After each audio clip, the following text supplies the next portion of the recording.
Greetings folks, Fuzzfinger here, and I'm happy to see that there is some Battle for Azeroth Alpha news out just today, 26th of January 2018.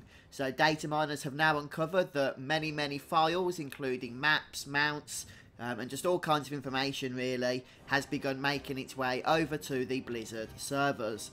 So first of all, I would suggest that this indicates that the alpha for Battle for Azeroth is actually imminent, so I'm guessing we can expect that anytime soon. My guess is just a guess, of course, but based on the fact that this stuff is hitting the servers, is probably February time we can start seeing public alpha for this expansion beginning. And as with the previous expansions, if things pretty much stay the same as they have then I suspect that we will be in an alpha/beta period for about 6 months or so before the release of the game. But take all those release times with a pinch of salt. That's just based on past data, really. Obviously, things could be different this time round. We just don't know.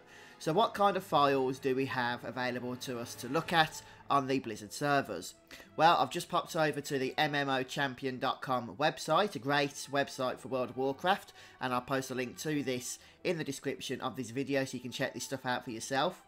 But we've got a pretty cool selection of new models, and I should point out that this is probably just an inkling, just a small amount of what's going to be coming in the alpha in terms of new models and creatures and what have you. This is just literally what has been uncovered by data mining on the servers at this point. So we've got a new model here for Anduin himself, and it's looking pretty awesome, it's got to be said. I love the way that the models nowadays for WoW contain just so many more polygons than they did back in the day. Don't forget, all of these are still running, as far as we know, on the 2005 World of Warcraft game engine. And this is a pretty nice mount. I'm not sure if this is what Anduin's going to be using, or if it's something that's going to be available to players. If so, I'm guessing Alliance players, but we'll have to wait to see them. I'm guessing that since it's entitled Anduin Horse, that is a mount for Anduin himself. Perhaps there will be some escort quests where he's following us around and we can mount up and he will join us. We'll have to wait and see. So I'm not going to go through all of these since you can do that yourself, but let's just have a very brief look at some of these other models. We've got this here, which is the Zandalari Troll Druid Flight. So this is probably not going to be a mount, but rather the flight form, whether it's the initial flight form or an upgraded version of the flight form for the Zandalari Troll Druids, we'll have to wait and see. But I do like the look of that. And I'll tell you one thing I am really looking forward to, actually. The models that I've got to be honest, I didn't expect, is these giant bumblebees. I mean, look at these as mounts. Aren't they just awesome? Can't wait to get hold of one of these. They don't seem to have too many animations working at the moment, though. So I guess we'll have to wait and see for that. But there's also different colours of these as well. So yeah, that's what I'm looking forward to anyway. And then we've got different models for the Blood Trolls. And some Cultiman females, males. All separated out, so you can go and look at these. And on top of the models, that isn't the only thing available, by the way, that we can see in the data files. Again, I'm just skimming past these so you can go and have a look at them if you so forthwith. Also look at those chickens. Actually getting chickens in WoW that look like chickens for once, instead of just diamond polygons running around the farms. So yeah, some nice models there. If we just scroll down though past the models for now, and here are some new dinosaur creatures. I'm not sure whether these will be mounts or creatures, or, you know, maybe both. It looks like they've got some saddles on them and stuff. Just past the models then, you can see we've got some information down here, including some profession information. Apparently profession skill levels have now also been squished come the expansion, with Legion Blacksmithing as an example here only going up to skill level 100. So I'd be interested to see how the professions are going to work after this, but there's not a whole lot of information there, so I can't really speculate any more than that. There's talent calculator. You can go and have a look at that if you want to, though I would really take any data on that with a pinch of salt, since this is like the first push. It hasn't even gone public yet. There's going to probably be so many patches and adjustments to talents and just skills in general, really, over the course of the alpha. And there's a load of new items, which we can have a look at briefly.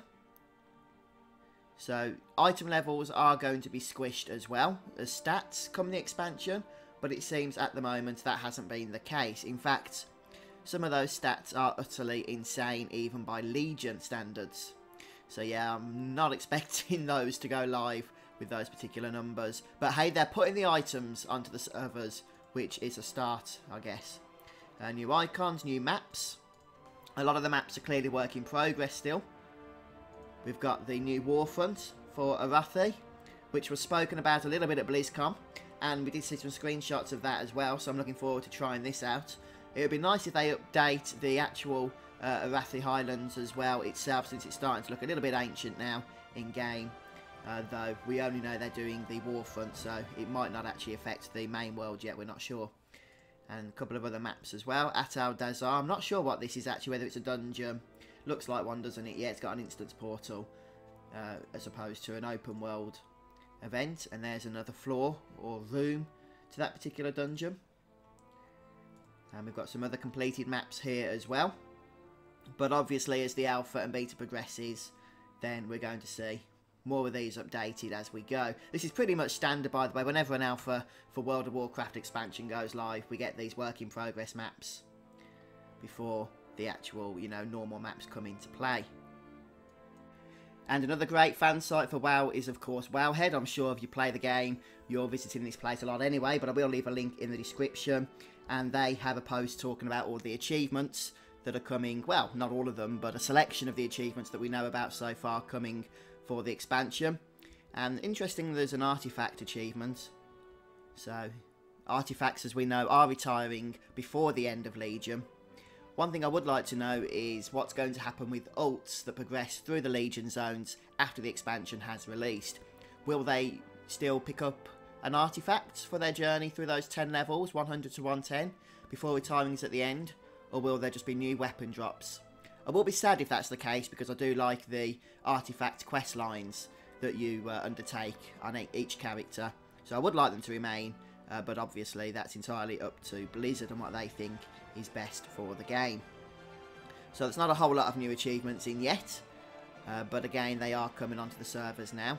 And there's another talent calculator as well, if you want to use that over at WoWhead, but again, I would take that with a very light pinch of salt, or a very strong pinch of salt, depending on how you're supposed to say that. Either way, I would not pay too much attention to it, basically.